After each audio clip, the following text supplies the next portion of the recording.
సుమన్ టీవీలో మీ personal and business promotions కోసం కింది నెంబర్కి కాంటాక్ట్ చేయండి. Welcome to Suman TV. నేను మీ చంద్ర. ఆడపిల్ల అగ్గిపుల్ల సబ్బుబిల్ల కాలేది కవితకి అనర్హం అంటారు కవులు. అయితే కళలకు కూడా ఏది సాటి రాదు, కళకి ప్రతిదీ కూడా ఒక కళే అంటూ కూడా నిరూపించారు మేకా విజయ్ కుమార్ గారు. అసలు ఏంటి ఈ కళ? మనకున్న 66 కళల్లో కన్నా ఇది ఒక ఎక్స్ట్రా కళ అని చెప్పవచ్చు. అయితే ఏంటి ఈ కళ యొక్క విశేషం ఏంటో అడిగి తెలుసుకుందాం మేకా విజయ్ కుమార్ గారిని. అయితే ప్రతి ఒక్కరూ కూడా చిరుధాన్యాలతో ఇప్పుడున్న ఆఫ్టర్ కరోనా తర్వాత ప్రతి ఒక్కరి జీవన ప్రమాణాలన్నీ కూడా తగ్గిపోయాయి. అందువల్ల ప్రతి ఒక్కరు ఆహారపు అలవాట్లు ఏదైతే మనం పూర్వీకులు ఏదైతే తింటున్నారో అదే ఆహార పదార్థాలు మరలా ఇప్పుడు తినేందుకు ఆసక్తి చూపిస్తున్నారు. ఎందుకంటే మన పూర్వీకులు ఒక మంచి అంటే ఏదైతే అరికెలు, సాములు ఇలా ఏవైతే మిల్లెట్స్ ఉన్నాయో మిల్లెట్ ఫుడ్ అంతా తినేవారు. అప్పట్లో వాళ్ళు గట్టిగా పని చేసుకుంటూ ఉండేవారు, ఆరోగ్యంగా కూడా ఉండేవారు. ఇప్పుడు అదే ప్రతి ఒక్కరికి చాటి చెప్పాలి. మన పూర్వీకులు తినే మిల్లెట్ ఫుడ్ ఏదైతే ఉందో మిల్లెట్ ఫుడ్ యొక్క ఉపయోగాలు ప్రతి ఒక్కరికి తెలియాలి. అది నా కళ ద్వారా అందరికీ తెలియచెప్తానంటూ కూడా ఒక డ్రాయింగ్ ద్వారా అతను ఈ కళని ప్రజలందరికీ తెలియపరిచే ప్రయత్నం అయితే చేస్తున్నారు.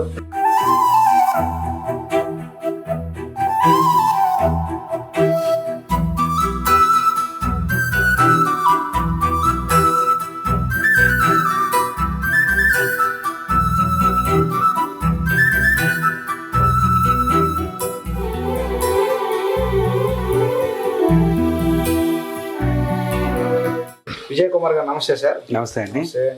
అసలు ఎందుకు మీకు ఈ మిల్లెట్స్ తో డ్రాయింగ్ వేద్దామనే థాట్ వచ్చింది?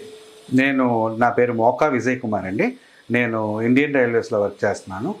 నేను నా సంస్థకి, నా భారతదేశానికి అంటే పేరు తెచ్చే విధంగా నేను భిన్నంగా ఆలోచించి మన సంస్కృతి సాంప్రదాయానికి దగ్గరగా ఉండే ఈ ఆర్ట్ని నేను కనుక్కోవడం జరిగిందండి. దీన్ని నేను మన భారత ప్రధాని మోడీ గారిని ఇన్స్పిరేషన్ తీసుకొని దీన్ని స్టార్ట్ చేయడం జరిగింది. ఆయన మనది 2023 millets year, international millets year కాబట్టి అప్పటి నుంచి ఆయన ఏంటంటే ఇది మన భారతదేశం పంట కాబట్టి దీన్ని అభివృద్ధి పథకంలో తీసుకొద్దాం అనే ఉద్దేశంతో ఆయన దీన్ని ప్రమోట్ చేయడం, అది చూసి నేను ఇన్స్పైర్ అయ్యి నేను యాజ్ ఆర్టిస్ట్గా నేను ఏ విధమైన దీన్ని నేను నా తరపున ఎలా నేను చేయాలి అని ఆలోచించి ఈ విధంగా నేను మిల్లెట్స్తో బొమ్మలు చేయడం స్టార్ట్ చేశానండి. విజయ్ కుమార్ గారు చెప్పండి, అసలు ఇదే మిల్లెట్స్తోనే చెయ్యాలి ఇలా బొమ్మలు వేయడం మీకు ముందు నుంచి కూడా డ్రాయింగ్లో ప్రావీణ్యం ఉందా? అవునండి. నేను ఫ్రీలాన్స్ ఇంటర్నేషనల్ ఆర్టిస్ట్ అండి. నేను గతంలో కూడా నేను ఒక 3 times నన్ను తెలుగు సంఘాలు అమెరికా తీసుకెళ్ళడం జరిగింది. నేను ఆర్ట్లో వాళ్ళకి ట్రిక్స్ చెప్పడం, అక్కడ ఆర్ట్ క్యాంప్ కండక్ట్ చేయడం జరిగింది. అయితే ప్రతి చిత్రకారుడు ఒక సిగ్నేచర్ ఆర్ట్ కోరుకుంటాడండి. అతనికంటూ ఒక ప్రత్యేకత. సిగ్నేచర్ ఆర్ట్ అంటే అతను చెప్పగానే అతను అని మనం ఐడెంటిఫై చేసేటట్టు నేను అయితే సమాజానికి మేలు చేద్దామని చిరుధాన్యాల మీద ఇట్లా చిత్రాలు చేయడం స్టార్ట్ చేశాను. అది భగవంతుడు నాకు ఇది ఒక సిగ్నేచర్ ఆర్ట్గా ఇచ్చాడండి. ప్రపంచంలో ఎవరో లేకపోవడం వల్ల మొదటిగా నేనే చేయడం వల్ల ఇది మిల్లెట్స్ విజయ్ కుమార్ అని ఇప్పుడు నన్ను అందరూ కూడా పిలుస్తూ ఉన్నారు. అంటే నాకు ఇప్పుడు ఎవరో లేకపోవడం వల్లే నాకు ఇలాంటి భాగ్యం కలిగిందని కూడా నేను గర్వంగా చెప్పుకుంటాను. అసలు ఈ మిల్లెట్ ఆర్ట్ అనేది ఎప్పుడు స్టార్ట్ చేశారు? ఎందుకు అసలు మిల్లెట్స్తోనే చెయ్యాలి ఆర్ట్ అనే థాట్ మీకు ఎందుకు వచ్చింది? దీనికన్నా ముందు ఇంకేమైనా ప్రయత్నించడం జరిగింది? మిల్లెట్ ఆర్ట్ అనేది చేయడం 2023 ఇంటర్నేషనల్ మిల్లెట్స్ ఇయర్ కాబట్టి నేను అది కూడా నేను యాజ్ ఏ ఆర్టిస్ట్ కాబట్టి నా వంతు, నా భారతదేశానికి నా వంతు నేను ఏం చేయగలుగుతాను అని ఆలోచించి ఓ చిత్రకారుడిగా నేను దీన్ని కనుక్కోవడం జరిగిందండి. అది కూడా మిల్లెట్స్లో ఉండే కలర్స్ని నేను చూసి ఆ కలర్స్ని మనకి స్కిన్ టోన్స్గా వర్క్ చేస్తున్నాయి కాబట్టి అరికెలు, కొర్రలు, రాగులు, నల్ల సాములు ఇలా నేను వీటి టోన్స్ నేను తీసుకుంటూ ఈ కలర్స్ని వాడి నేను చేయడం జరుగుతుందండి. ఇట్లా మిల్లెట్స్తో మీరు కూడా మిల్లెట్ ఫుడ్ తింటారా? అవునండి. నేను కూడా మిల్లెట్స్ ఎందుకంటే ఇది మనకి మీరు చెప్పినట్టు మనకి కరోనా నుంచి ఎంతో మనకి అంటే హెల్తీ ఫుడ్ అంటే ఇది ఈ ప్రోటీన్స్ మనకి విటమిన్స్ ఎక్కువగా ఉండి కొవ్వు పదార్థాలు తక్కువగా ఉండి ఈ ఫుడ్ పూర్వీకులు దీన్ని తిని ఎంతో హెల్తీగా ఉన్నారు. కానీ దాన్ని మనమే మర్చిపోయి రాను బయట దేశస్తులు తెలుసుకుని అది మన దేశం నుంచి వాళ్ళు దిగుమతి చేసుకుని వాళ్ళు తింటున్నారు. అలాంటిది మనమేమో దీన్ని పట్టించుకోకుండా ఇప్పుడు మనం ఈ ఫాస్ట్ ఫుడ్స్కి మీద పడి అంటే మన ఈ స్పీడ్ జనరేషన్ అవనివ్వండి ఏదైనా అట్లా వాటిని మనం తెలుసుకోలేకపోతున్నాం. ఆవశ్యకత తెలుసుకోవడానికే నేను ఇది చేసిన చిన్న ప్రయత్నం నాకు. ఇప్పుడు మీ ఆర్ట్ దగ్గరికి వద్దాము. అసలు ఒక ఆర్ట్ వేయడానికి సుమారుగా మీకు ఎంత టైం పడుతుంది, రోజుకి ఎంత సమయం కేటాయిస్తారు? యాక్చువల్గా మీకు ఒక ఆర్ట్ వేయడానికి నేను ఇందులో సైజ్ బట్టి ఉంటుందండి. ఇది నేను 2x3 అండి, కొంచెం పెద్ద సైజు. ఎందుకంటే నేను ఇది వాళ్ళకి వైఫ్ అండ్ హస్బెండ్ని, అందులోని అగ్రరాజ్యమైన అమెరికాకి సెకండ్ లేడీ ఈమె, మన తెలుగు ఆడపడుచు, ఇలాంటి ఈమెని వాళ్ళ హస్బెండ్కి కూడా ఏంటి ఇవన్నీ అంటే మిలెట్స్ అని అంటే మిలెట్స్ ఇండియన్ ఫుడ్, మన కల్చరు, మన సంస్కృతి అని ఆమె చెప్పడానికి ఈ విధంగా నేను ప్రయత్నించి దీన్ని నేను చాలా స్పీడ్గా చేయడం జరిగిందండి. యాక్చువల్గా అయితే 4.5 hours కంటే ఎక్కువ చేయను పర్ డే. అలాంటిది ఇది 6 hours ఇలా చేయడం జరిగింది. మొన్న 6వ తారీఖున వచ్చిన రిజల్ట్ని చూసుకుని వీళ్ళు ఇలా మన ఇండియన్ నుంచి ఇలా వీళ్ళు వచ్చారని తెలుసుకుని నేను వైస్ ప్రెసిడెంట్గా నేను అప్పటి నుంచి స్టార్ట్ చేశాను. నాకు దగ్గరగా నాకు ఇప్పటి వరకు ఒక 14 రోజుల దాకా చిల్లర పట్టిందండి. వీటిని ఆర్ట్ వేయడానికి సుమారు రోజుకి 6 గంటలు కష్టపడితే 14 రోజుల వరకు సమయం అవుతుంది. అవునండి. అంటే ఇది సైజ్ ఎంత? సైజ్ బట్టి ఇది 2x3. అదే A3 సైజ్ అనుకోండి, ఒక 3.5 days లో నేను చేయగలుగుతున్నాను ఒక సింగిల్ పర్సన్ని. ఎందుకు అంత టైం పడుతుంది, అంత టైం టేకింగ్ తీసుకుంటుంది? ఇది మెయిన్ అన్నిటికంటే ముఖ్యమైనది ఏంటంటే స్కెచ్ గీసుకున్నాక ఏ షేడ్ ఎక్కడ పెడితే వాళ్ళ పోలికి వస్తుంది అని తెలుసుకోవడం చాలా అంటే చాలా ఇంపార్టెంట్. అలాగే కాకుండా వీటిని అంటించడం ఇంకా చాలా ఇంపార్టెంట్. ఎందుకంటే ఇవి చేతికి దొరకలేని చిన్నవి, ఇలాంటివి అరికలు అవనివ్వండి, సాములు అవనివ్వండి, అండుకొరలు అవనివ్వండి, రాగులు అవనివ్వండి, అన్నీ కూడా జారిపోతూ ఉంటుంటాయి. వీటిని జాగ్రత్తగా అలా 1 లేయరే ఉంటుంది. మీరు మొత్తం పిక్చర్ అంతా చెక్ చేసుకోవచ్చు. ఏదో పోసేసి ఇలా అద్దేయడం ఏమి ఉండదు. దీంట్లో ఒక్క లేయర్ మీదే ఉంటుంది పిక్చర్ అంతా. అంటే ఒక గోల్డ్ స్మిత్ వర్క్ లాగా నేను జాగ్రత్తగా స్లోగా చేసుకునే వర్క్ అండి. ఇది స్పీడ్గా చేస్తే మాత్రం వాళ్ళ పోలిక కాదు కదా, అది అందంగా కూడా కనిపించదు. అంటే ఒక దిక్కున ఎక్కువ, ఒక దిక్కున తక్కువ వచ్చి అన్ఈజీ అంతా కూడా అలా ఉంటుంది. ఈ ఆర్ట్ వేసినప్పుడు ఏ విధంగా ఈ ఆర్ట్ మీరు తయారు చేయాలి? అంటే స్కెచ్ గీసి డ్రాయింగ్ వేసిన తర్వాత ఇవన్నీ పెడతారా, లేకపోతే ముందు అవుట్ సైడ్ లైన్ గీసి దీని మీద ఫేస్ చేయడం జరుగుతుంది? యాక్చువల్గా ఇది ఏంటంటే నేను ఆర్టిస్ట్ కాబట్టి ఇది క్యాన్సర్ షీట్, అంటే ఇది వాటర్ కలర్ షీట్ అండి. ఇది క్యాన్సర్ జర్మనిక్, ఇది వాటర్ కలర్ షీట్. ఇదంటే వెట్ని మనం పెట్టే గమ్ముని ఇది సపోర్ట్ చేయగలుగుతుంది. అలాంటిది నేను షీట్ మీద స్కెచ్ చేసుకుని స్కెచ్ని ఏ కలర్ ఎక్కడ పెడితే కరెక్ట్గా పోర్ట్రేట్ పోలికి వస్తుందని చెప్పి నేను ముందే ప్లాన్ చేసుకున్నాక నేను ఆల్రెడీ ఇప్పటికి నేను దగ్గరగా 230 చిత్రాల దాకా చేశాను. నాకు ఇందులో చాలా ఎక్స్పీరియన్స్ వచ్చింది. నేను ఇలా నాకు ఒక పిక్చర్ చూసి అవుట్లైన్ వేసుకుని కరెక్ట్గా నేను ఏ కలర్ ఎక్కడ రావాలో పెట్టుకునేటప్పుడు నాకు ఒక ఐడియా వచ్చేస్తుంది. నేను దాన్ని బట్టి అంటించుకోవడం జరుగుతుంది.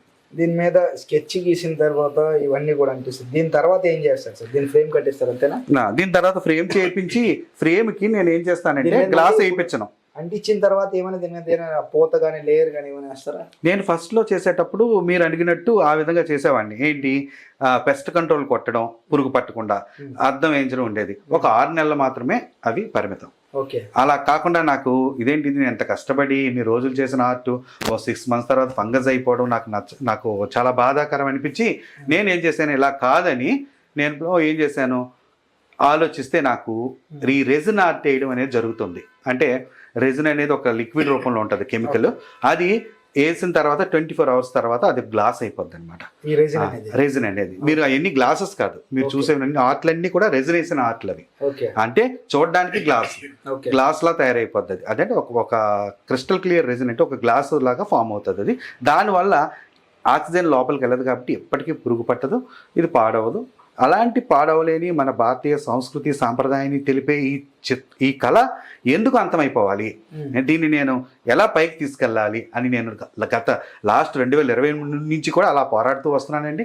నేను ఎక్కడ కమర్షియల్గా కాకుండా అన్నీ కూడా నా మెసేజ్ ఇచ్చే రూపంలోనే నేను 230 చిత్రాల పైనే చేయడం జరిగింది. ఇవన్నీ కూడా అయితే ఒక ఆర్ట్ వేయడానికి అంటే ఇది 2x3 ఆర్ట్ తీసుకున్నా అంటే సుమారు రోజుకి 6 గంటలు కష్టపడితే 14 రోజుల్లో ఫినిష్ అవుతుంది ఫుల్ ఫ్లెడ్జ్డ్గా. సో దీనికి ఎంత కాస్ట్ అయ్యే అవకాశం ఉంటుంది? దీంట్లోని నాకు క్రిస్టల్ రెజిన్ అనేది ఖరీదు ఉంటుందండి. అది లిక్విడ్ మీకు అది అంటే నేను బ్రాండెడ్ వాడతాను. అది 4500 రూపీస్ ఓన్లీ లీటర్ అనమాట. అలా అది ఆ బ్రాండెడ్ వేస్తేనే వెనకాతలు నాకు నేను వేసే కలరింగ్ అంటే ఇది ఇప్పుడు సపోజ్ మీకు ఇంకా కలర్ నేను పెయింట్ చేయలేదు, ఈ పెయింట్ మనం చేయకుండా వదిలేస్తే ఈ ఆర్ట్ కంటే ఈ వైట్ పేపర్ హైలైట్ అయిపోతుంది. ఓకే. అందు గురించి నేనేం కనుక్కున్నాను, ఇలా కాదని చెప్పి దీన్ని కూడా నేను మీరు చూసారు బ్యాక్గ్రౌండ్స్ వేసి ఉంటాయి కలర్స్, ఆర్టిస్ట్ కాబట్టి నేను బ్యాక్గ్రౌండ్ కలర్స్ వేసేసి దీన్ని మాత్రం నేను వదిలేయడం వల్ల దానివల్ల చాలా మంది ఇది మిల్లెట్ ఆర్టా పెయింటింగ్ అని కనుక్కోలేకపోతున్నారు. అలా వేయడం, ఆ కలర్స్కి సపోర్ట్ చేసేది అంటే ఇంపోర్టెడ్ మంచి బ్రాండెడ్ రెజిన్ అయితేనే మనకి ఇది అవుతుంది. మామూలు లోకల్ రెజిన్స్ అవి ఇవి వేస్తే మనకి 2000 చేంజ్లో ఇట్లా దొరుకుతాయి. వేస్తే కనుక తర్వాత ఎల్లో ఇష్యూ వచ్చేస్తుంది. అందు గురించి ఓవరాల్ గా ఈ పిక్చర్ తయారు చేయడానికి ఎంత కాస్ట్ అవుతుంది? నాకు దగ్గరగా అయితే ఇది దీనికి రెజిన్ వేయడం అంటే ఇంచుమించు ఒక 13-14 వేలు దాకా అయిపోద్దండి ఒక పిక్చర్ కి. అంటే ఒక పిక్చర్ అంటే సైజ్ ఇప్పుడు ఇది పిక్చరే మనకి, ఇది పిక్చర్ ఈ పిక్చర్ కోసం చెప్తే మాత్రం ఇది ఇంచుమించు 12-13 వేలు అవుద్ది. ఫ్రేమింగ్ ఒక 3,500 ఫ్రేమింగ్ అవుతుంది. ఇట్లా దీనికి నేను అరైల్డెట్ తో అంటిస్తాను. ఒకసారి మీరు వేసిన ఆర్ట్స్ అన్ని కూడా ఒకసారి చూద్దాము, ఏ ఆర్ట్స్ వేసారో ఒకసారి చూద్దాం ఒకసారి. ఇది రతన్ టాటా గారు, ఇది ఎప్పుడు వేసారండి? ఇది అంటే ఆయనకి ఇద్దామన్న ఉద్దేశంతో ముందుగా చేశాను, కానీ ఆయన అనుకోకుండా ఆయన లేకపోవడంతో ఇది ఆర్ట్ వాళ్ళకి మెయిల్ పెట్టడం కూడా జరిగింది. ఇది తర్వాత మీరు గీసినలో ఇక్కడ చాలా ఆర్ట్స్ గీసారు. ఈ గీసిన అన్నిటిలో మీకు ఎక్కువ ఇంట్రెస్ట్ గా ఉన్న ఆర్ట్ ఇది అది ఏంటంటే మన సమాజంలో జరుగుతున్న ఈ అగత్యాలకి అతివ ఆర్తనాదం జగత్కి వినాశనం అనే పేరు పెట్టి ఈ మనకి ఎంతో చూడండి దేనికి మేల్ తాలూకా పాదం ఈ ఫిమేల్ని తొక్కుతుంటే పైనుంచి అంటే అన్ని వైపుల నుంచి కూడా అన్ని బాధ పెట్టడం. ఈ తర్వాత మొన్న జరిగిన ఈ కల్కటా ఇష్యూకి ఆ డాక్టర్స్ తర్వాత ఈ పుస్తకాలు ఉన్నాయి చూడండి, ఇవన్నీ బుక్స్ కాదు, 2nd స్టాండర్డ్ 3rd స్టాండర్డ్ రాసిన అవన్నీ అంటే పిల్లల తాలు పుస్తకాలు కాదు, అది ఆడపిల్లలు అనమాట. ఏజ్ ఆ చిన్న పిల్లలని కూడా చూడకుండా చిదిమేయడం, ఆ రెండు అందుకే మేల్ హ్యాండ్స్ పెట్టాను. తర్వాత ఈ చిన్ని ఇలా కెమెరాస్, డ్రగ్స్, పబ్స్, టీవీస్ ఇన్ని ఏంటంటే వాళ్ళ మీద ఫోకస్ చేసి అంటే మేల్ తాలూకా మైండ్ని కూడా క్రూయల్ గా చేస్తున్నాయి. ఒక మెసేజ్ అంటే ఇందులో కూడా మోడర్న్ ఆర్ట్ చేశాను.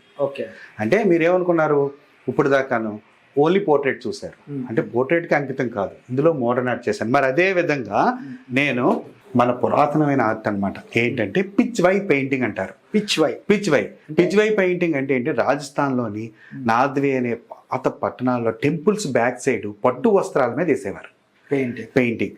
ఆ పెయింటింగ్ని ఎంతో కలర్స్ వాడకుండా వాళ్ళు పువ్వులతో వచ్చే కలర్స్, స్టోన్స్తో వచ్చే కలర్స్ని వాడి పట్టు వస్త్రాల మీద చేసేవారు. అలా కలర్స్ లేవు కాబట్టి, నావి కలర్స్ కాదు కాబట్టి, అంటే నా కలర్ ఉంటుంది ఒక 20 అంటే సబ్జెక్ట్ కలర్ కాదు, మిలెట్స్ ఉంటుంది, మిగిలిన బ్యాక్గ్రౌండ్ కలర్ వాడతాను. అందుకే నేను అందులో ఏంటంటే భక్తి అంటే హిందూయిజానికి మనకి చెప్పే ఈ పెయింటింగ్స్ అనమాట. అందులో ఆవులు, కమల పువ్వులు ఇలా ఉండడం జరుగుతుంది. నేను దీన్ని మిలెట్స్ పిచ్ వై అని పేరు పెట్టి నేను ఇలా పిచ్ వై పెయింటింగ్స్ కూడా ఒక 4 చేయడం జరిగింది. ఇది బ్యాక్గ్రౌండ్ ఉన్నదంతా కలర్ బ్యాక్గ్రౌండ్. ఈ ఫ్లవర్స్ ఏమో మిలెట్స్, ఈ ఫ్లవర్స్ మిలెట్స్, ఈ కవ్వు ఇదన్నీ కూడా మిలెట్స్. ఇక నేను ఆ బ్యాక్గ్రౌండ్ ఆ కలర్ చూపిస్తేనే కానీ ఇక మళ్ళీ ఇది మిలెట్స్. అట్లా నేను చేసి పిచ్ వై పెయింటింగ్ జరిగింది, ఇట్లా చేయడం జరిగింది. అంతేకాకుండా అంటే ఈ లైట్ అండ్ డార్క్ షేడ్ వల్ల ఈ పిక్చర్లో మనం సాధారణంగా మిలెట్స్ అని మనం చెప్తేనే కానీ తెలియదు. అంటే అంత మనం ఆలోచన బట్టి ఇది ఉంటుంది అనమాట. మనం పెట్టే ఆర్టిస్ట్ కాబట్టి నేను దాన్ని ఎక్కడ లైట్ ఇవ్వాలి, ఎక్కడ డార్క్ ఇవ్వాలి, ఎక్కడ హైలైట్ ఇవ్వాలి అంటే ఒక కంచు విగ్రహం లాగా మీకు కనిపించేటట్టు ఓన్లీ మిలెట్స్. అంటే నేను అన్ని టోన్స్ ఇదే కాకుండా ఇక్కడ గాంధీ గారిని చేసి చార్కోల్ ఆర్ట్ అంటే ఒక బొగ్గు పెన్సిల్తో చేయడం జరిగింది. అదంతా కూడా బొగ్గు పెన్సిల్. అంటే మాకుండే ఆర్ట్లో మీడియంస్ ఉంటాయి, charcoal, oil pastels, soft pastels, water colours, oil painting.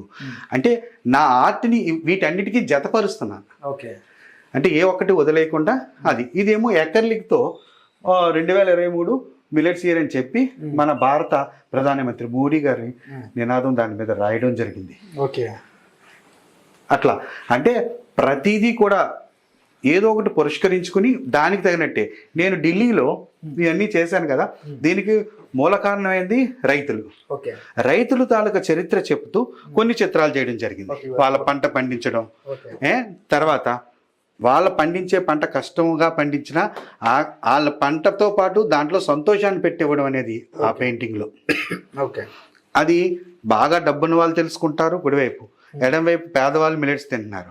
మధ్యతరగతి పీపుల్ ఫాస్ట్ జనరేషన్ ఈ పరుగు వ్యవహారం వల్ల వాళ్ళు తెలుసుకోలేకపోతున్నారని చెప్పి ఓకే. వాళ్ళకి నేను ఫాస్ట్ ఫుడ్ తినడం చూపించడం జరిగింది. ఇదంతా కూడా గ్లాస్ కదే, గ్లాస్ కాదు, ఇవన్నీ కూడా రెజిన్. దానివల్ల పాడు. ఇది ఏంటంటే అనంత్ అంబానీ గారిది. నేను ఆయన గొప్పవాడని చేయలేదు, నేను ఆయన యానిమల్స్కి ఎంతో ప్రొటెక్షన్ ఇస్తూ 3,000 ఎకరాల్లో ఒక ఫారెస్ట్ పెట్టాడు. దాన్ని ఇన్స్పైర్ చేసి నేను చేసింది అట్లా. అంతేగాని ఇవన్నీ ఫెస్టివల్స్కి మన పండగల్ని, ఇప్పుడు సపోజ్ జస్ట్ క్రిస్మస్ వస్తే ఇలాగా జీసస్ని, ఇలానే మనకి రంజాన్ వస్తే ఇలాగా మనకి అల్లాని, తర్వాత ఇలా దుర్గాదేవిని, అట్లా అందరినీ కూడా పురస్కరించుకుని నేను పండగని అందరూ ఫోకస్ చేస్తారు కాబట్టి పండగలను అందరూ మనం ప్రతిసారి మనం వాటితో మన మీడియాలో పడిన ఈ చూస్తారనే ఉద్దేశంతో నేను ఈ విధంగా పండగలు కూడా ఫోకస్ చేయడం జరిగింది. ఇందులో కూడా చూసారా, నేను పెయింటింగ్తో పాటు బ్యాక్గ్రౌండ్ చూడండి ఎంత అట్రాక్టివ్గా ఉందో. దానికి అదే బ్యాక్గ్రౌండ్ వైట్ వదిలేస్తే ఆ ఫీల్ రాదు. ఓకే, అంటే ఇంత మంచి కళ మీరు ప్రమోట్ చేస్తున్నారు, ఎన్ని పెయింటింగ్స్ కూడా వేశారు. దీనికి సంబంధించి ఎవరైనా గుర్తించి అప్రిషియేషన్ కానీ, అవార్డ్స్ కానీ, రివార్డ్స్ కానీ ఏమైనా రావడం జరిగిందా మీకు? ఇదిగోనండి మీరు చూస్తున్నారు కదా, ఇవన్నీ కూడా నాకు వచ్చిన అవార్డ్సే. అంటే ఏషియా బుక్ ఆఫ్ రికార్డ్ దగ్గర నుంచి మీకు వరల్డ్ రికార్డ్స్ 3 వరల్డ్ రికార్డ్స్ వచ్చాయి. తర్వాత మన Telugu book of record, miracle world record, world record London, అది వస్తుంది. ఇంటర్నేషనల్ బుక్ ఆఫ్ రికార్డ్ వస్తుంది. తర్వాత ఇంకా నేను గిన్నీస్ బుక్ కూడా నేను అప్లై చేసుకోవడం జరిగింది. అది టైం ప్రాసెస్ కాబట్టి అది కూడా మనకి.